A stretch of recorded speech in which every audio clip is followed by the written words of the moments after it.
Hello everybody and welcome back to the Inner Sanctum YouTube channel. I'm your host Ari Stamatakos, and today we're here with another episode of Aussies Abroad. Now, what this series entails, where we go through the weekend's results and look at some Aussies that are playing outside of Australia and looking at the best performing players across the weekend's football. Now, there's a couple of players we want to cover in this episode, a couple of transfers as well, which we'll touch on towards the back end of this episode. So without further ado, let's get into it. So let's kick this video off by touching on Cam Devlin, the player who's in the title and the thumbnail of this video. He was probably the Socceroos or Australia's best performing player playing outside of Australia across the weekend. He starred in Hearts of Midlothian's 5-0 win over Aberdeen over the weekend. And before we touch on that game in particular and what he offers or what he offered in that game in more specific detail, let's touch on who Cam Devlin is as a footballer. Now, if you want our full thoughts, if you want my full thoughts and my full description and a full proper breakdown of Cam Devlin as a player, check out his player spotlight episode, which is already on the YouTube channel. It was filmed a couple of months back heading into the World Cup, but go seek that video out if you want a full detailed breakdown on who Cam Devlin is as a player. But if we're going to give a brief description, he's almost like a defensive midfielder slash central midfielder, does more of his work without the ball on the defensive side of things. He can play in both a double pivot. He offers destroyer type attributes, so he's very tough in attack, very smart in terms of his football IQ, knows where to position himself to get to cut off passing lanes and to gather up a lot of interceptions, as well as being comfortable enough on the ball to more than truly hold his own in teams that require to have a little bit more possession, or in games where he's required to have a little bit more possession, to maintain the ball, recycle possession, and really be just a comfortable player who can dictate tempo and you can control things from the middle of the park. He can, as we'll touch on a little bit later when we touch on his game against Aberdeen, he can play a little bit higher up the pitch as well. He can do most of his defensive work higher up the pitch, almost touching onto the final third, maybe just inside the midfield third. But he's capable enough of playing a little bit more offensive. Can play in a double pivot slightly further ahead in like a 4-3-3 in a 3-4-3 system, I should say. Can play in a double pivot in a midfield too. Can play in a slightly deeper double pivot with a number 10 slightly ahead of him, and can also sit as a single pivot in midfield, which is something that we've seen throughout his whole career. Him being able to be very versatile in his position in midfield, as also with his role in midfield. Can be like a ball-winning midfielder sitting at the base of a midfield, but can also be almost like a box-to-box and kind of like a shuttler across the lines, being able to put out spot fires, and can really be can be a very different player depending on the circumstances, which has just taken his game levels and levels above. Of course, we'll remember his time playing for Wellington Phoenix in the A-League. He's gone on to Hearts of Midlothian, made the Socceroos squad. Granted, didn't have a whole lot of influence in the World Cup campaign, but made the Socceroos squad. It's going to be a very valuable experience for him, and to get into a World Cup, get into a pretty successful World Cup squad at such a young age will only do him the world of good. He, in this game against Aberdeen, if we can touch on it a little bit quickly, or if we can touch on it quickly and go in a little bit more depth, in this game he did play in that double pivot, like I mentioned how he's capable of doing. He played in a 3-4-3 in the midfield double pivot on the right hand side. He played alongside Robert Snodgrass, who is a very experienced, very well seasoned footballer, so he kind of carried the burden in terms of leadership and communication in a sense, while Devlin was able to be a little bit more free in his role, and I think this showed in some of the stats and the way that he was able to play the game.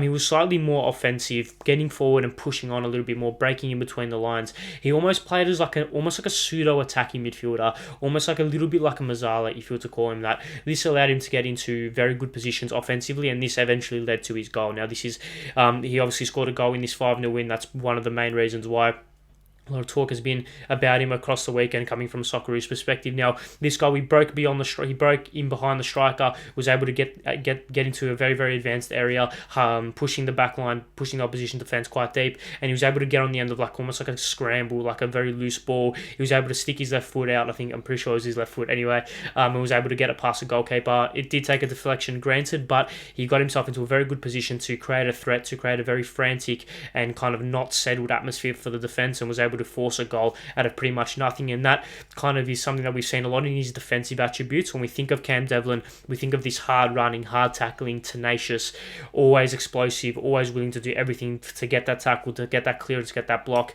And we've seen that kind of a transition into his more offensive game.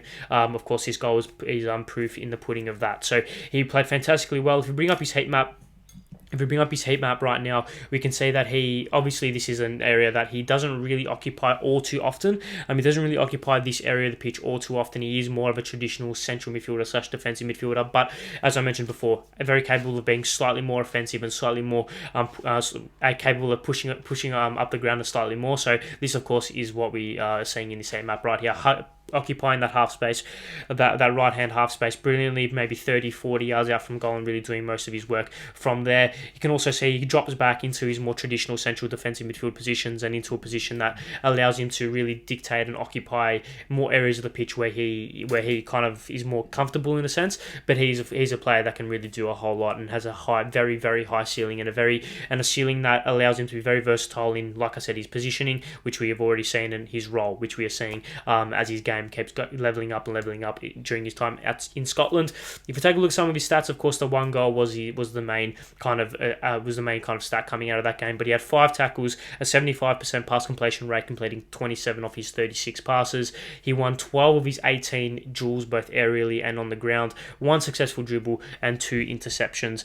This goes to show once again that he very capable on the offensive side, very, very capable on the defensive side, improving his game in so many different facets, and this was a very, very good performance from Cam Devlin. Has really been a cornerstone of this Hearts side, who are playing very, very well this season, of course, alongside Nathaniel Atkinson, Kyle Rouse, and of course the newly transferred Geraint Quayle. So that quartet of Aussies carrying Hearts in a sense and really representing the Socceroos quite well in Scotland. And of course we'll be touching on another player playing in Scotland a little bit later on. Actually, we'll be touching on 2 players who are now playing Scotland. It seems like the Socceroos in Australia's second home, or players who play for Australia, they are all going to Scotland, which is pretty good to see because the level is very good, especially when we're talking about a level up from the A-League. It definitely is a very good level up. So Cam Devlin, he played very, very well in Hearts' 5-0 win over Aberdeen. So he was the standout player, the standout Aussie player that he's playing outside of Australia over the weekend. Now let's move on to another player that he's playing in there's another player playing in Scotland in their cup action over the weekend. Let's touch on Aaron Mooy very, very briefly right now. So let's move on to another player playing in Scotland. Of course, it is Socceroos superstar Aaron Mooy. He starred in Celtic's 5-0 win in their Scottish Cup tie over the weekend, scoring 2 goals in that win. While, of course, the opposition or the calibre of opposition wasn't the greatest, this is very kind of representative of his Celtic career so far. There was some doubts after he's obviously playing in the Premier League, moving over to China, playing in a slightly worse calibre of playing in a slightly worse league if we're talking calibre of opposition that he's come up against. There were some doubts about his move to Scotland, and there were some doubts early on when he made his first couple of appearances, but he's only just gone from strength to strength. 2 goals in his most recent game for Celtic. He's once again very representative of his career so far. He's been a fantastic player for Ange Postecoglou's Celtic, dictating tempo from the base of midfield very, very well in his early days, but he's progressing and he's transforming his career despite his age and despite losing some pace in the legs and being a slightly less physically capable than what he once was. He has transitioned into almost his box-to-box / number 8 midfielder for Celtic, and he's playing very, very well. So his 2 goals over the weekend, very representative of his Celtic career so far, and Aaron Mooy is just levelling up his game despite his age, and he's playing very, very well for Celtic this season. So let's move on to the first of 2 transfers we're going to be speaking about in today's episode, and the first we'll be touching on is the high-profile move from Melbourne Victory to Viking FK with Nick D'Agostino. Of course, Nick D'Agostino being a very crucial part in Melbourne Victory's run all the way to the semi-finals last year, and has been a very crucial player in the 2 seasons that he's played at the club. He has now moved to Norwegian side Viking FK, joining alongside Yannis Stesnes and potentially Patrick Yazbek as well. There's some rumours that he will be heading to Norway to join two fellow Australian players there. But with this 1.1 or reported 1.1 million Australian dollar move to the Norwegian First Division is a very, very good move for him. He's signing on a 4-year deal, if I'm not mistaken. So that is a very, very good career move for Nick D'Agostino. If we're looking at him as a footballer, if we bring up his average positions here his average position so far this season, he's a very fluid, very mobile striker. Likes to get into the channels, really work the defence out of possession, high pressing, and he's very, very quick, very nimble, and he's a very, very good dribbler of the ball as well. When he gets onto the ball, he can take it past the man, and he's a very capable, very, very good shot on him as well. I think we all remember that goal that he scored for Melbourne victory against Adelaide United not that long ago. That rocker from outside the box, very instinctive with that finish. He's very good aerially as well. So if you give him a shot in the air, he'll probably take it 9 times out of 10. So we can see with his heat map here, he likes to be a poacher in the box, but he's also very capable of dropping slightly deeper, picking the ball up and taking it out wide. Can also play on the right hand side if necessary, although I think it would be very good to see him playing up front, starting up front, playing a lot of games, and really honing in on his craft, I should say. He's a player that was on the periphery of the Socceroos squad, didn't quite make the cut heading into Qatar, but he's a player that if he can level up his game in Europe and get noticed by some big clubs, potentially even move to Scotland, that seems to be the trend that most Socceroos players are going with.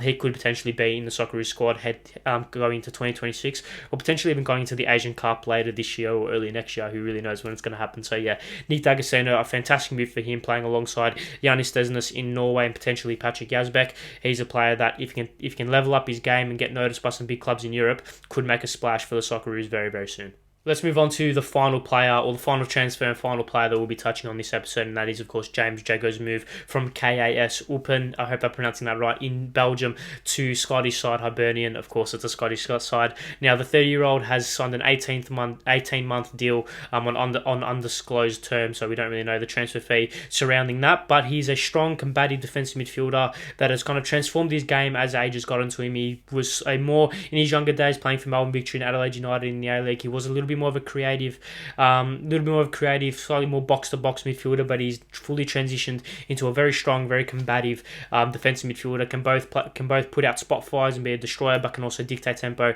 and recycle possession very well. If we bring up his heat map from his most recent season, we can see where he does most of his work.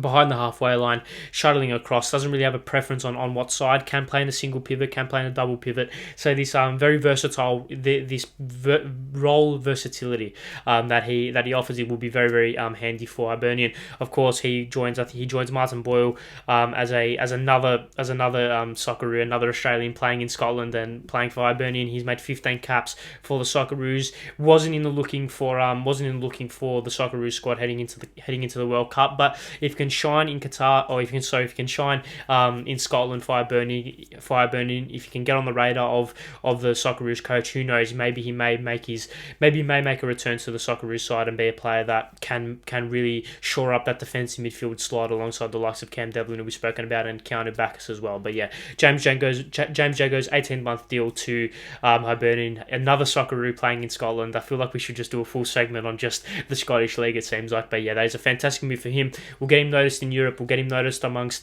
the Socceroos coaches, the Socceroos staff. So maybe if he can have a good season and can have a good 18 months, maybe get a contract extension and could potentially break into the Socceroos side a little bit later on. It'll be good to see. It'll be a good story nonetheless. So yeah, that's James Jeggo's move to Hibernian.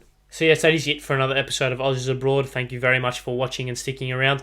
Make sure you leave your thoughts in the comment section below. Leave your thoughts on any players you want to see covered in this series, or any managers. If you want me to go through Patrick Uznorbo's tactics for Troyes in the French First Division, or if you want me to go through Ange Postecoglou's tactics for Celtic, make sure you leave your thoughts in the comment section below. Make sure you like the video, subscribe to the Inner Sanctum YouTube channel. Thank you very much for watching. See you guys next time, and goodbye.